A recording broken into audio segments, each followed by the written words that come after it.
piramidanya begini, mundur. Nah, Ini udah nggak malah boleh di bawah ditekan. itu Iya, ya. kita udah nggak boleh nekan lagi, nanti kayak di Jepang kita orang kehilangan generasi mudanya. Jadi kita tinggal maintain saja sih. Jadi makanya program KB-nya kita nggak terlalu genjot banget, tapi ya kita seimbangkan.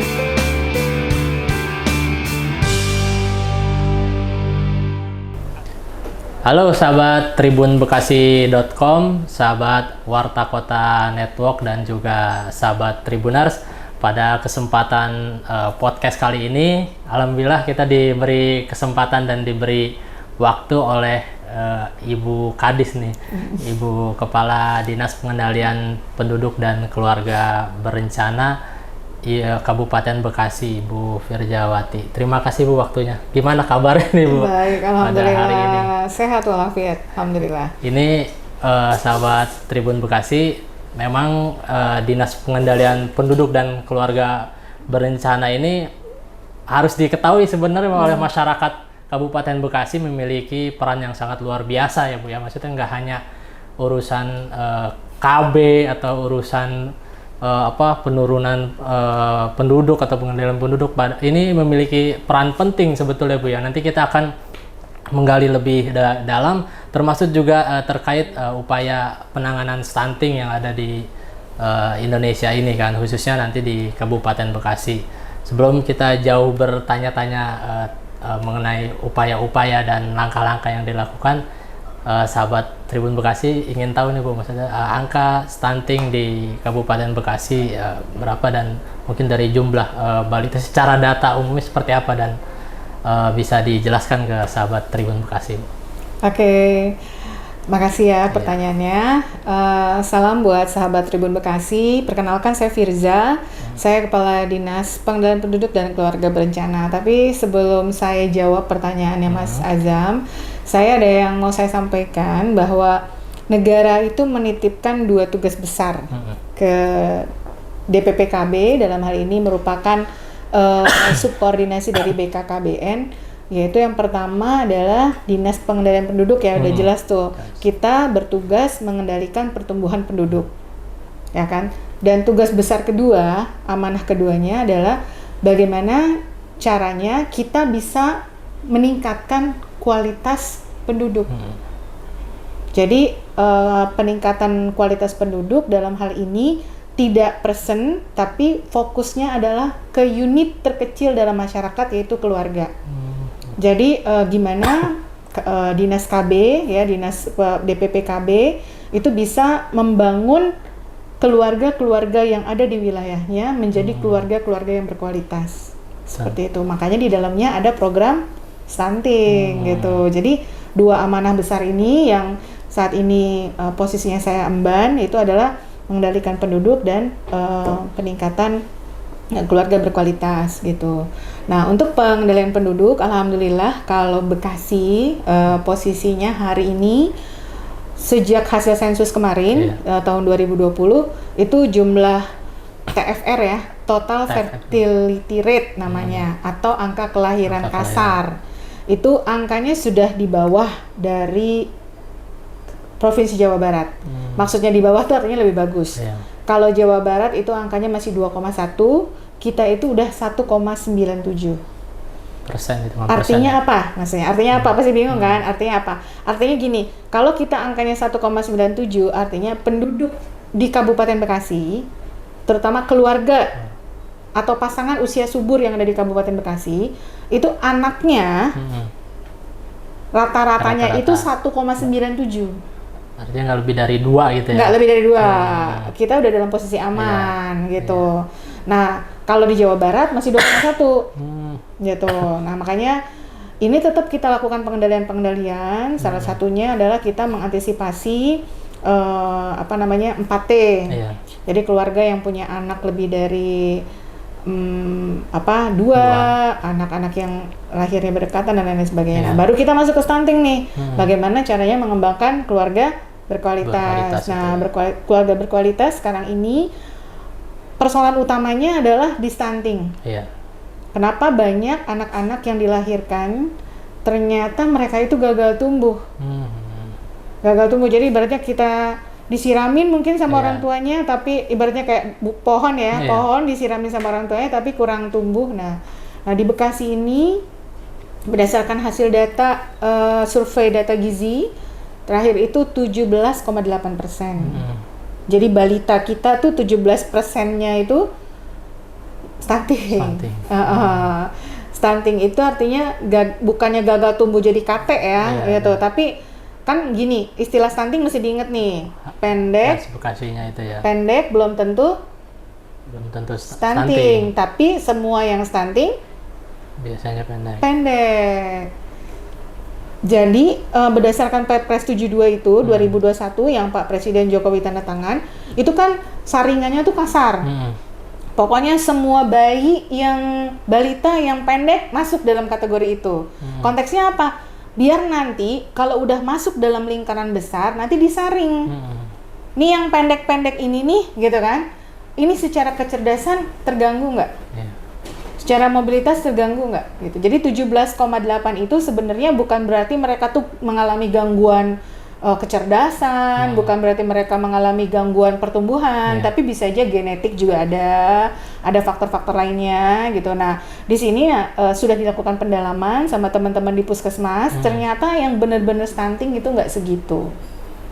Nggak 17,8% gitu. Jadi antara data survei dengan data yang ada di lapangan itu udah jauh berbeda.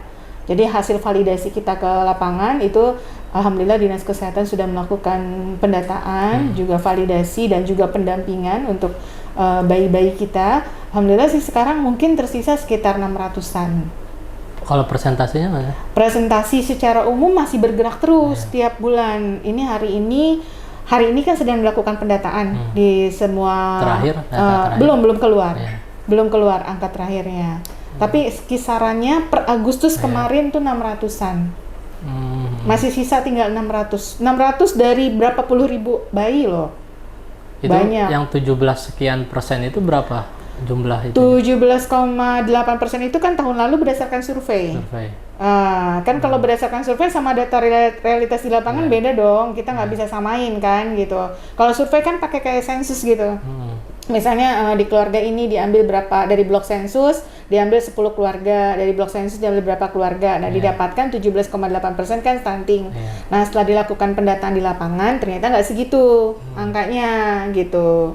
Nah, setelah dilihat di lapangan, angkanya itu terakhir ini bulan Agustus ada 600-an bayi. Nggak nyampe 10 atau berapa persen kalau? Nggak nyampe dong, nggak nyampe. 1,5% aja nggak nyampe. Iya, gitu. Itu kalau stunting sendiri kan tadi balik lagi itu tadi kan nggak yang pendek ini belum tentu stunting, tapi yang itu kan stunting ini juga nggak hanya tanda ini, mohon maaf maksudnya nggak hanya di kalangan warga miskin sebenarnya. Iya, betul sekali. Bukan hanya orang miskin. Jadi kalau di Bekasi malah cenderung polanya itu tidak hanya disebabkan oleh kemiskinan, karena kan seperti Mas Azam tahu ya, Bekasi itu wilayah urban. Banyak sekali orang misalnya dari Jawa, dari Sumatera hijrah ke sini gitu kan. Istrinya kerja, suaminya kerja, anaknya dititipin di tetangga misalnya kayak gitu. Nah, itu yang kayak gitu itu penyumbang stunting tuh. Salah satunya pola asuh ya kan. Terus juga ada pernikahan yang tidak diinginkan. Misalnya anak-anak SMA, pergaulan bebas dan segala macem, itu juga salah satu penyebabnya. Memang nggak banyak, tapi ada yang kayak gitu. Ya kalau misalnya yang kayak gitu 1, 2 di setiap kecamatan, ya lumayan juga kan. Sejauh ini upayanya ini udah masuk triwulan akhir ya Pak.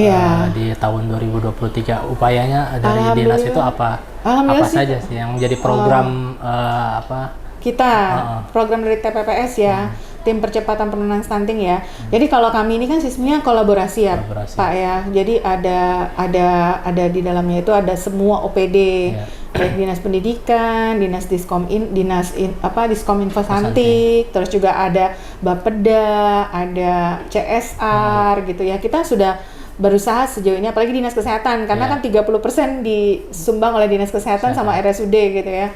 Itu sudah berusaha mengawal anak-anak stunting kita gitu. Jadi dari misalnya mereka kekurangan asupan gizi, kita tingkatin asupan gizinya. Terus mereka kurang pendampingan tentang pola asuh, kita sudah melakukan namanya pendampingan keluarga melalui program TPK, tim pendamping keluarga. Terus misalnya mereka nggak ngerti cara ngerujuk bayi sakit, misalnya kalau bayi sakit gimana sih cara nyelesainnya? Udah dikasih tahu nih, ada di dinas kesehatan pelatihannya, seperti itu. Jadi di posyandu sekarang yang ada di Kabupaten Bekasi yang jumlahnya 2.000 posyandu ini sudah ditambahin poin-poin untuk penanganan stuntingnya. Misalnya kalau ngadepin balita sakit gimana sih? Kalau ngalamin ibu hamil apa aja sih yang mesti dilakukan? Ada namanya kelas KIA kalau di Dinkes.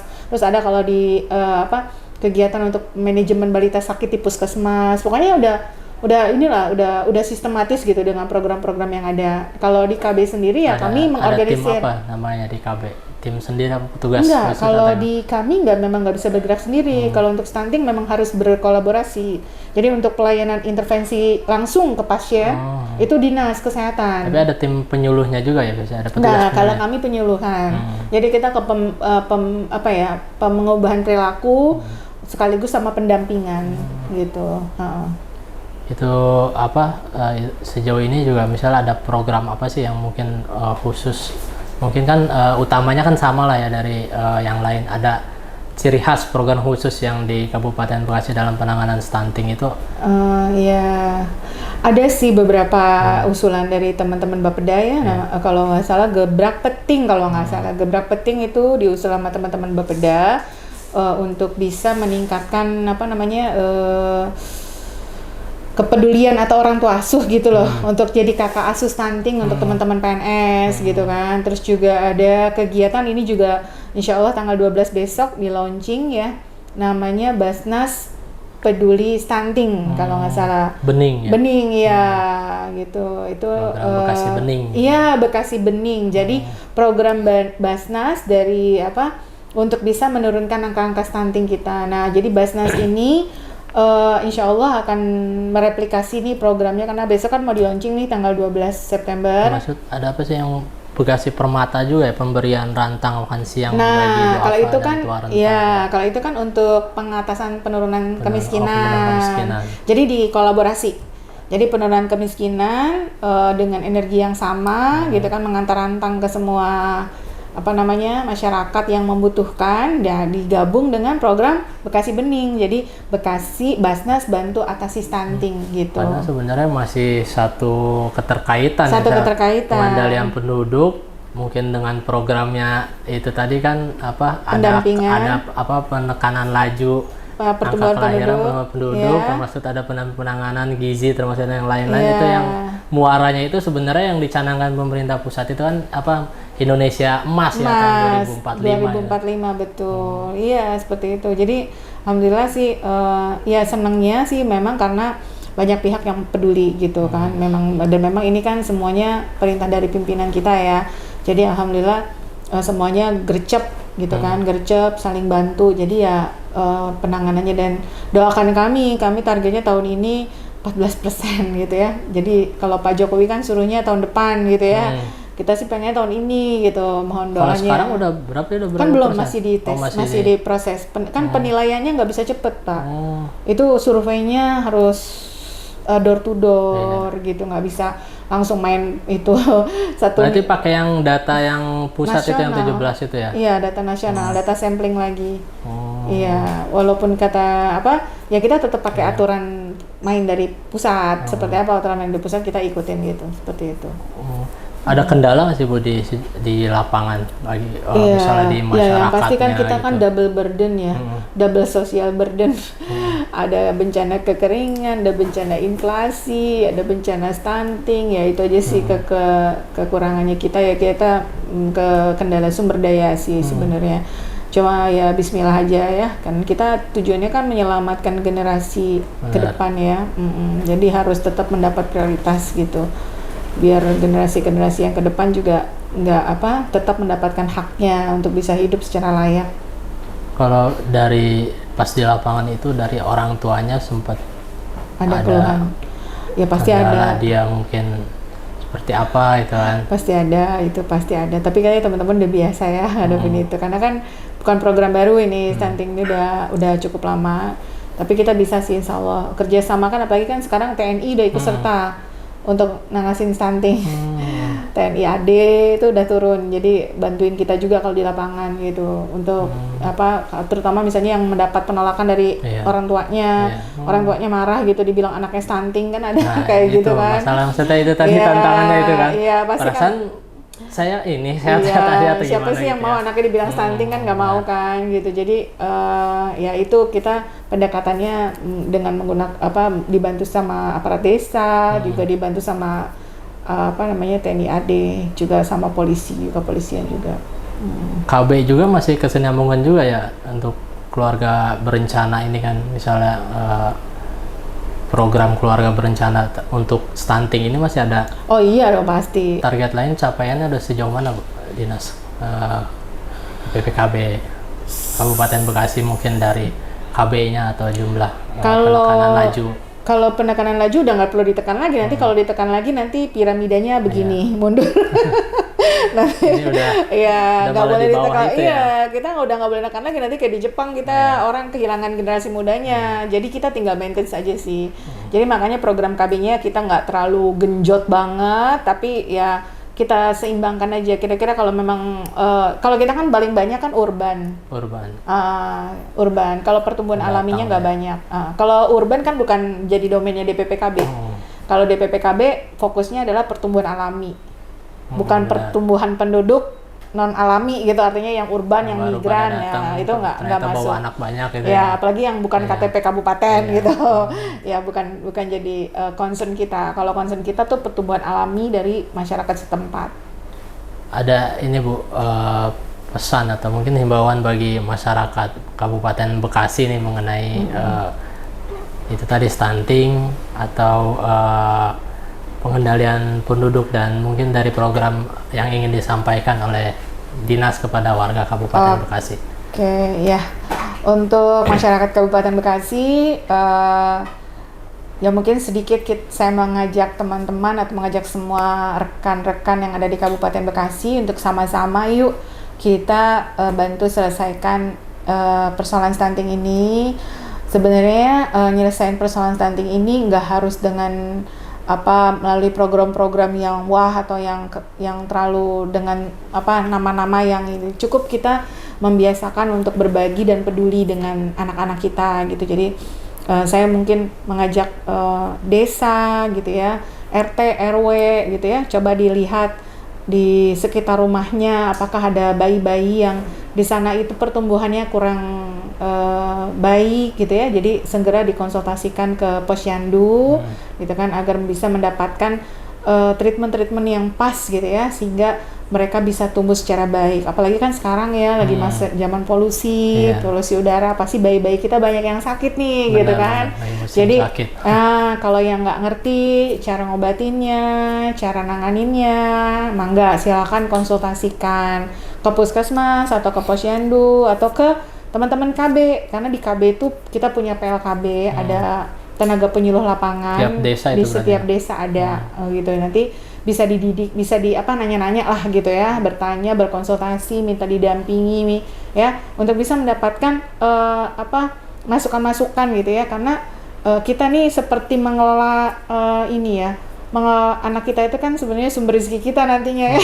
Kalau kita salah mengetreat atau cara mendidiknya kurang pas, nanti akan memberikan hal yang tidak baik.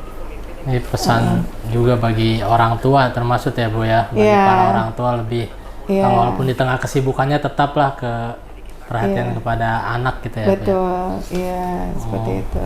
Ya, Tribun Bekasi, sahabat Tribun Bekasi, itulah tadi bincang-bincang dengan Dinas KB. Sebenarnya kalau digali lebih dalam panjang, tapi biar penasaran nanti ada segmen berikutnya. Ini betul. Sebelumnya kita terima kasih Bu atas waktunya telah diluangkan untuk podcast dengan Tribun Bekasi. Itu tadi pesan dari Bu Kadis untuk jadi perhatian semuanya, karena memang persoalan stunting ini bukan menjadi tanggung jawab bersama lah, termasuk juga di pemerintah Kabupaten Bekasi ini juga kan bersama-sama seluruh beberapa OPD, bahkan hampir seluruh OPD untuk bersama-sama menangani angka stunting, termasuk juga di tingkat kecamatan hingga desa dan puskesmas, dan termasuk juga orang tua Betul. daripada balita atau anak tersebut. Ya. Demikian sahabat tribunbekasi.com dan juga Warta Kota Network dan Tribuners dalam podcast kali ini. Jumpa lagi dengan episode-episode berikutnya yang lebih seru.